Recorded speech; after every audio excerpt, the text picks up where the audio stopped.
Hello, my name's Peter and I'm a personal trainer based in Bath. I was contacted by Jim and Susan at Adventurous Ewe after I did the Welsh 3000s with them, and they asked if I would help you have one of the most enjoyable experiences of your life on your adventure. So I'm going to assume that because you have booked onto one of these events that you're an outdoorsy type person, which is one of the reasons why I'm recording this in front of the beautiful city of Bath on top of this hill. So most people, for these sorts of things, will do lots of cardio, running, rowing, cycling, and if you're into that sort of thing and you've got all the time in the world, that is brilliant and that's absolutely fine, and I highly recommend it. But often I find the problems with this sort of training, and this was what happened with me when I used to run half marathons, not in any good time by the way, but I used to get injured quite a lot because my heart and lungs were fine, but the structure of my body couldn't support the endurance.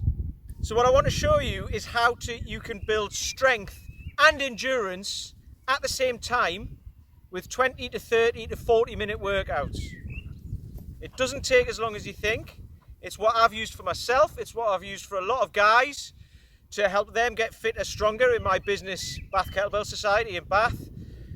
And it's why Adventurous Ewe got in touch with me in order to help you build your endurance for these specific events. Okay, so a bit of background about myself and why I can help you get the most out of your adventure.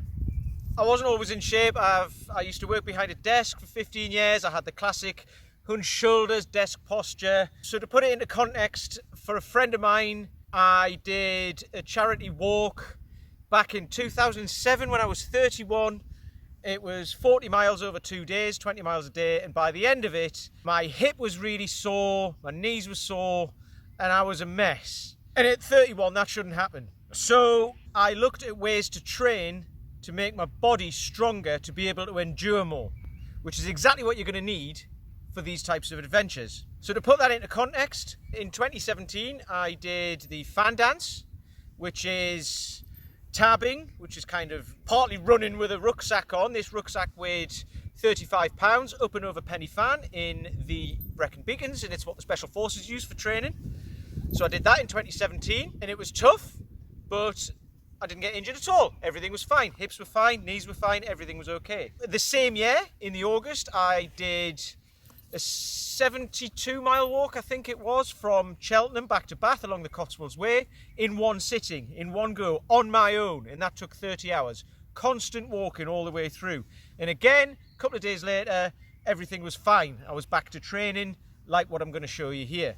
And then most recently, I did the Welsh 3000s with Adventurous Ewe back in August. And here's a picture of me and the team scrambling across Crib Goch, which was an amazing experience, if a bit scary. And what I'm going to talk about now is the type of training that I used to do all of these events and actually made them a lot more enjoyable. And if you're anything like me, you probably don't like training indoors. I much prefer being outside. That's what it's all about. What I like to do in my training is use kettlebells.